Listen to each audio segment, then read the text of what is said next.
بسم اللہ الرحمن الرحیم۔ آج جو موضوع ہم بیان کرنے جا رہے ہیں کہ نبی علیہ الصلاۃ والسلام کا وسیلہ اللہ کی بارگاہ میں پیش کرنا چاہیے کہ نہیں۔ کیا حضور سید عالم صلی اللہ علیہ وسلم کا وسیلہ بارگاہ خدا میں قابل قبول ہے یا نہیں؟ کیا حضور صلی اللہ علیہ وسلم نے اپنی زندگی میں کسی کا وسیلہ اللہ کے حضور پیش کیا کہ نہیں؟ کیونکہ اکثر و بیشتر یہ کہا جاتا ہے کہ آپ کسی بھی شخصیت کا وسیلہ اللہ کی بارگاہ میں پیش نہیں کر سکتے۔ صرف اللہ کے حضور جب دعا مانگیں تو صرف اللہ کے ناموں کے ساتھ مانگیں۔ تو اس کے بارے میں قرآن پاک اور احادیث صحیحہ ہماری جو رہنمائی کرتی ہیں، سورۃ المائدہ آیت نمبر 35، وَابْتَغُوا إِلَيْهِ الْوَسِيلَةَ، بے شک اللہ تک وسیلہ تلاش کرو۔ اور سورہ اسراء کے اندر فرمایا یبتغون الی ربہم الوسیلۃ، اپنے اللہ تک وسیلہ تلاش کرو۔ مطلب کیا کہ اللہ نے خود حکم دیا اپنے اللہ تک پہنچنے کے لیے وسیلہ تلاش کرو۔ تو پتہ یہ چلا اللہ کی بارگاہ میں وسیلہ پیش کرنا یہ آئین قرآن و سنت کے مطابق ہے۔ صحیح بخاری شریف حدیث نمبر 1010، صحیح ابن حبان 2861، حضرت انس رضی اللہ تعالی عنہ فرماتے ہیں کہ جب قحط پڑتا تو حضرت عمر بن خطاب رضی اللہ تعالی عنہ حضرت عباس بن عبد المطلب کے وسیلے سے بارش مانگا کرتے تھے۔ آپ کہا کرتے تھے اے اللہ، ہم تجھ سے اپنے نبی کے وسیلے سے دعا مانگا کرتے تھے اور بارش ہو جاتی تھی، اور ہم اپنے نبی کے چچا کے وسیلے سے بارش مانگ رہے ہیں، ہم پر بارش برسا دے۔ اور اس طرح بارش ہو جاتی۔ حدیث کے جو لفظ ہے اِنَّا كُنَّا نَتَوَسَّلُ إِلَيْكَ بِنَبِيِّنَا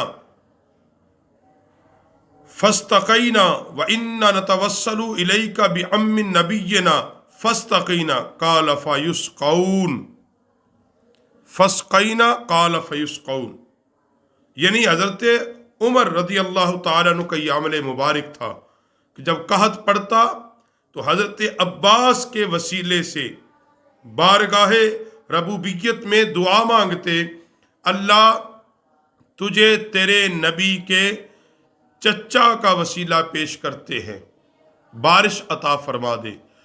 اور نبی علیہ السلام کا جو چچا ہے یہ حضور کا صحابی بھی ہے۔ اگر صحابی کے وسیلے سے بارش ہوتی ہے اور اللہ صحابی کے وسیلے کو مانتا ہے تو کیا نبی کے وسیلے کو نہیں مانے گا؟ تو نبی کا وسیلہ تو بدرجہ اولا قابل قبول ہے۔ اب دوسری حدیث اس کے آگے جو بیان کی گئی ہے، اس حدیث کو معجم الکبیر کے اندر نقل کیا ہے کہ حضرت انس رضی اللہ تعالی عنہ فرماتے ہیں کہ جب سیدنا علی ابن ابی طالب کرم اللہ وجہہ الکریم کی والدائیں ماجدہ حضرت فاطمہ بنت اسد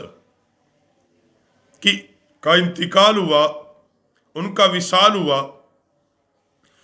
تو ان کو جب قبر میں اتارا گیا تو نبی رحمت صلی اللہ علیہ وسلم نے یہ دعا پڑھی، اللہم اغفر لأمی فاطمہ بنت اسد وواسی علیہا مدخلہا بحق نبیکا والانبیاء الذین من قبلی، کہ نبی رحمت علیہ السلام نے دعا فرمائی اے میرے اللہ میری ماں فاطمہ بنت اسد کو معاف کر دے اور اپنے نبی کے صدقے اور مجھ سے پہلے انبیاء کے صدقے اس پر اس کی قبر کو کشادہ کر دے۔ دو مسئلے حل ہو گئے۔ کہتے ہیں کہ وہ تو حضور کا ظاہری زمانہ تھا جب صحابہ نے نبی کا وسیلہ پیش کیا، تب حضور چونکہ نہیں ہے جی، حضور کے بعد حضور حضرت عمر نے حضور کا وسیلہ نہیں پیش کیا تھا بلکہ حضور کے چچا کا کیا تھا، تو لہذا زندہ کا ہے۔